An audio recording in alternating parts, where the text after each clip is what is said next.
Right. Today's question. On which date is the World AIDS Day celebrated every year? ప్రపంచ AIDS దినోత్సవమును ప్రతి సంవత్సరం ఏ తేదీన నిర్వహిస్తారు? అంటే ఈ క్రింది ఏ తేదీలలో ప్రపంచ ఎయిడ్స్ దినోత్సవాన్ని నిర్వహిస్తారు? First one November 26th, December 1, third one December 10th, జనవరి 1st.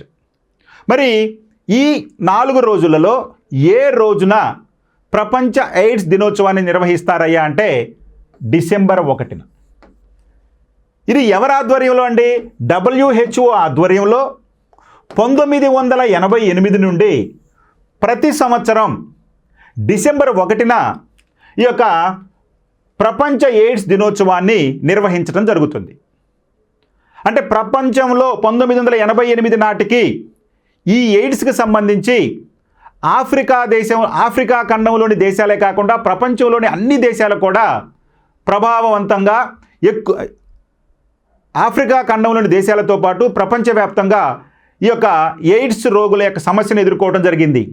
మరి దీనికి అనుగుణంగా ఎయిడ్స్ వ్యాధికి సంబంధించి అవగాహన కల్పించడం కోసం, ఈ ఎయిడ్స్ వ్యాధిని నివారించడం కోసం, ప్రజలలో అవేర్నెస్ తీసుకురావడం కోసం ప్రతి సంవత్సరం డిసెంబర్ 1న ఎయిడ్స్ దినోత్సవాన్ని నిర్వహించాలి అని చెప్పి 1988 నుంచి ప్రపంచ ఆరోగ్య సంస్థ ఆధ్వర్యంలో దీనిని నిర్వహించడం జరుగుతుంది. ఇది చాలా ఇంపార్టెంట్, గుర్తుపెట్టుకోవాలి. అర్థమైందండి? సో ఎప్పటి నుండి అంటే 1988 నుంచి. ఎవరి ఆధ్వర్యంలో అంటే WHO ఆధ్వర్యంలో. ఓకే, మరి ఇక్కడ నవంబర్ 26 ఉంది. నవంబర్ 26 అంటే ఏదండి? నవంబర్ 26 అంటే జాతీయ పాల దినోత్సవం, నేషనల్ మిల్క్ డేని నిర్వహించుకుంటాం నవంబర్ 26న. ఇక జనవరి 1 తీసుకుంటే నూతన సంవత్సరం. సో కాబట్టి ఇక్కడ ఉన్నటువంటి ఆప్షన్లో డిసెంబర్ 1 ఇది రైట్ ఆప్షన్. ప్రపంచ ఎయిడ్స్ దినోత్సవం. అసలుకి ఈ ప్రపంచ ఎయిడ్స్ దినోత్సవాన్ని మనం ఎందుకు నిర్వహించుకుంటున్నాం? ఎవరి ఆధ్వర్యంలో నిర్వహించుకుంటున్నాం? ఎప్పటి నుంచి నిర్వహించుకుంటున్నాం?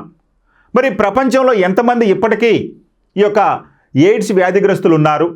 మరి ఎయిడ్స్కి నివారణ లేదన్నారు కదా, మరి దీనికి సంబంధించినటువంటి జాగ్రత్తలు ఏ విధంగా తీసుకోవాలి?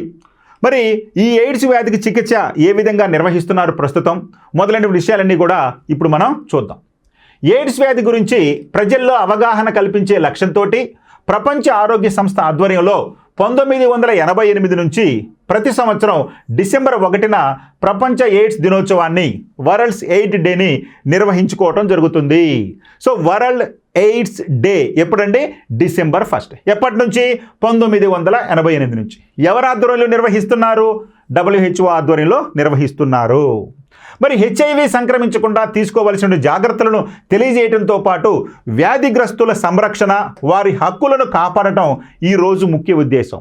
ఎందుకండి ఈ డిసెంబర్ 1న ఈ ఎయిడ్స్ దినోత్సవాన్ని జరుపుకుంటున్నారంటే ఎయిడ్స్ వ్యాధి సోకకుండా ఏ రకమైనటువంటి చర్యలు తీసుకోవాలి, ఒకవేళ సోకితే ఆ వ్యాధిగ్రస్తులకు సంబంధించినటువంటి సంరక్షణ, వారి హక్కులు అంటే వారికి కల్పించాల్సినటువంటి ఈ యొక్క హక్కులు ఏ విధంగా ఉంటాయి అనేటువంటి వాటిపై అవగాహన కల్పించడం కోసమే ఈ డిసెంబర్ 1న ప్రపంచ ఎయిడ్స్ దినోత్సవాన్ని నిర్వహించడం అనేది జరుగుతుంది.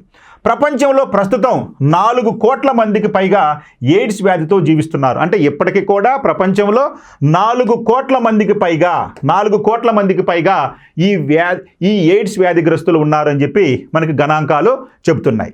మరి 2023లో విశ్వవ్యాప్తంగా 13 లక్షల కొత్త కేసులు వెలుగు చూశాయి. చూడండి, అంటే మొత్తం 4 కోట్ల మంది ప్రస్తుతం ఎయిడ్స్ వ్యాధిగ్రస్తులుగా ఉంటే కొత్తగా 2023 సంవత్సరంలో ఒక 13 లక్షల మంది రావడం జరిగింది. అంటే ప్రతి సంవత్సరం కూడా ఇలా వారి సంఖ్య పెరుగుతూ ఉంది. ఇక గత దశాబ్ద కాలంలో ఇండియాలో ఎయిడ్స్ వ్యాప్తి తగ్గిన నేడు 25 లక్షల మందికి పైగా ఆ వైరస్ తోటి మన భారతదేశంలో జీవిస్తూ ఉన్నారు.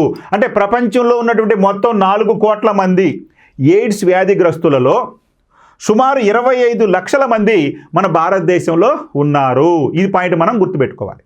Okay, right. ఇక చూడండి, 2024లో దేశీయంగా సుమారు 64,000 కొత్త కేసులు నమోదయ్యాయి. చూడండి, అంటే దేశంలో మొత్తం 25 లక్షల ఎయిడ్స్ రోగగ్రస్తులు ఉంటే మరి 2024లో కొత్తగా ఎంతమంది చేరారయ్యా అంటే 64,000 కేసులు నమోదయ్యాయంట.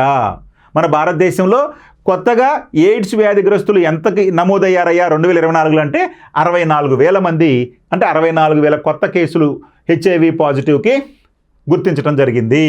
ఇక ప్రస్తుతం దేశవ్యాప్తంగా ఉన్న హెచ్ఐవి కేసుల్లో మహారాష్ట్ర 3,62,392 తోటి మొదటి స్థానంలో ఉంటే, రెండవ స్థానంలో ఆంధ్రప్రదేశ్ 2,75,525 తోటి రెండవ స్థానంలో ఉన్నాయి.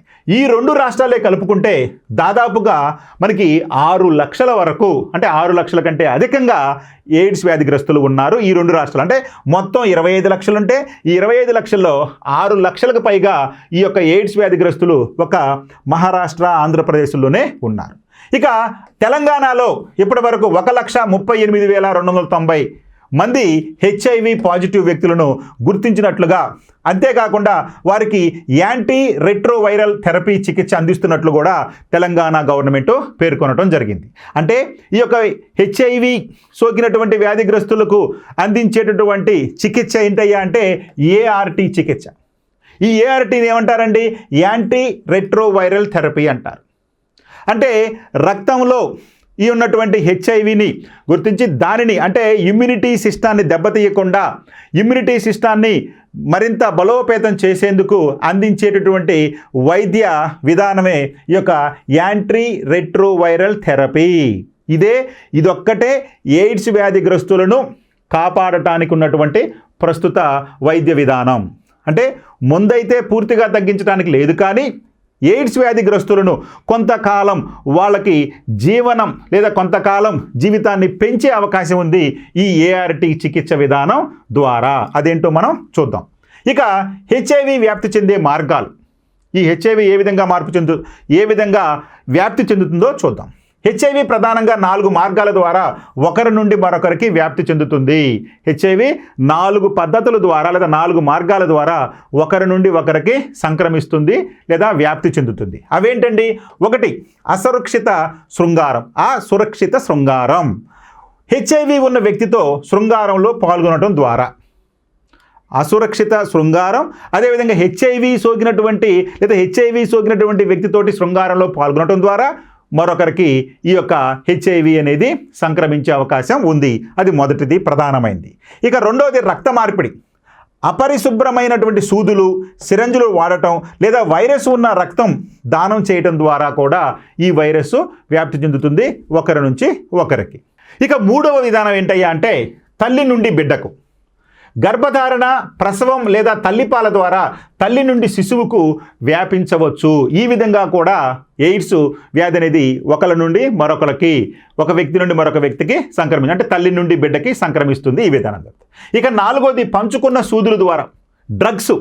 ఈ డ్రగ్స్ తీసుకునేటువంటి వారిలో కూడా ఎక్కువగా ఈ ఎయిడ్స్ అనేది ఒకరి నుంచి మరొకరికి తొందరగా సంక్రమించే అవకాశం ఉంటుంది.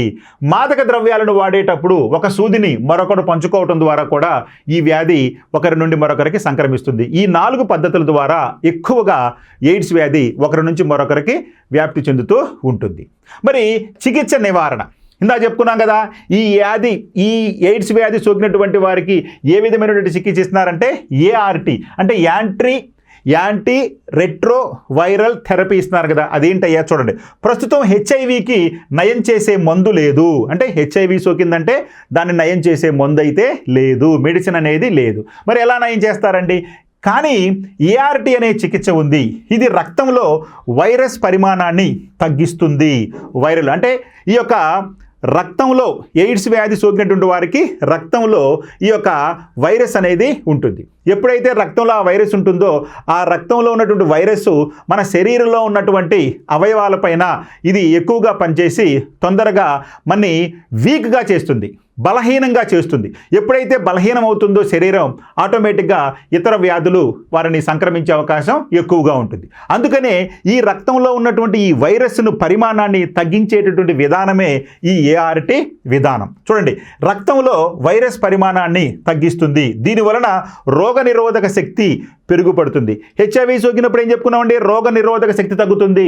రక్తంలోకి హెచ్ఐవి ప్రవేశించి మన బలహీన చేస్తుంది. బలహీన అంటే రోగనిరోధక శక్తి తగ్గిపోతుంది. ఎప్పుడైతే రోగనిరోధక శక్తి తగ్గిపోతుందో ఆటోమేటిక్గా ఇతర వ్యాధులు సంక్రమించే అవకాశం ఉంటుంది. సో కాబట్టి ఈ యొక్క రెట్రో వైరల్ థెరపీ ద్వారా రక్తనాళాల్లో ఉన్నటువంటి హెచ్ఐవి వైరస్ను ఏం చేస్తారండి, బలహీనపరుస్తారు.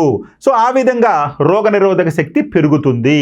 సో ఏఆర్టీ తీసుకుంటున్న వ్యక్తి సాధారణ జీవితాన్ని జీవించవచ్చు. కాబట్టి ఆ వ్యక్తి ఎక్కువగా రోగనిరోధక శక్తి తగ్గదు కాబట్టి ఈ ఏఆర్టీ తీసుకోవడం ద్వారా ఎక్కువ కాలం జీవించే అవకాశం ఉంటుంది ఈ యొక్క ఎయిడ్స్ వ్యాధి సోకినటువంటి వ్యక్తి. ఇక acquired immuno deficiency syndrome, AIDS అనేది ఒక human immuno deficiency syndrome virus వల్ల సంభవిస్తుంది. ఎయిడ్స్ అనేది ఒక వ్యాధి. ఈ వ్యాధి దేని వల్ల సంక్రమిస్తుందయ్యా అంటే హెచ్ఐవి వల్ల సంక్రమిస్తుంది. ఇది చాలా చాలా ఇంపార్టెంట్, చాలా సందర్భాలు అడిగాడు కూడా. హెచ్ఐవి అనేది ఒక వైరస్. హెచ్ఐవి అంటే ఏంటండి, హెచ్ఐవి అంటే హ్యూమన్ ఇమ్యూనో డెఫిషియన్సీ సిండ్రోమ్. ఇది ఒక వైరస్. మరి వ్యాధి ఏంటండి, ఎయిడ్స్. ఎయిడ్స్ అంటే ఏంటండి, acquired immuno deficiency syndrome. Acquired immuno deficiency syndrome అనేటువంటి వ్యాధి ఏ వైరస్ వల్ల సోకుతుందయ్యా అంటే హెచ్ఐవి వల్ల సోకుతుంది. హెచ్ఐవి అంటే హ్యూమన్ ఇమ్యూనో డెఫిషియన్సీ సిండ్రోమ్, దీనివల్ల సంక్రమిస్తుంది, గుర్తుపెట్టుకోవాలి. మరి దీనికి ఉన్నటువంటి చికిత్స విధానం ఏంటండి, ఏఆర్టీ. మరి ఏఆర్టీ అంటే ఏంటండి, యాంటీ రెట్రోవైరల్ థెరపీ.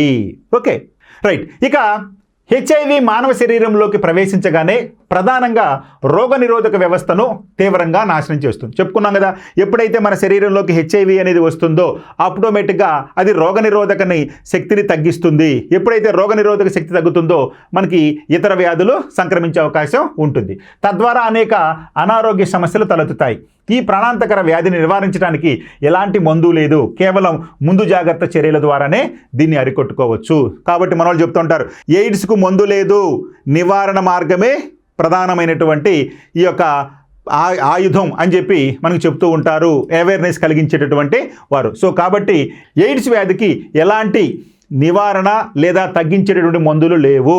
సో కాబట్టి ముందు జాగ్రత్త చర్యలు మాత్రమే తీసుకోవాలి. అప్పుడు మాత్రమే మనం ఎయిడ్స్ను విజయవంతంగా అరికట్టగలం. సో కాబట్టి వీటన్నిటినీ దృష్టిలో పెట్టుకొని మీరు అవేర్నెస్ కలిగించాయి. అలాగే ఎయిడ్స్ వ్యాధిగ్రస్తులకు అటు ధైర్యం చెప్పొచ్చు, ఏఆర్టీ అనేటువంటి చికిత్స విధానం ఉందని చెప్పి, అదేవిధంగా ఈ యొక్క ఎయిడ్స్ రాకుండా ఏ విధమైనటువంటి చర్యలు చేపట్టాలో మనం అవేర్నెస్ కలిగించాలి. అదే ఈ డిసెంబర్ 1 యొక్క ప్రధాన లక్ష్యం అని చెప్పి WHO వరల్డ్ హెల్త్ ఆర్గనైజేషన్ వారు పేర్కొనడం జరిగింది. Thank you.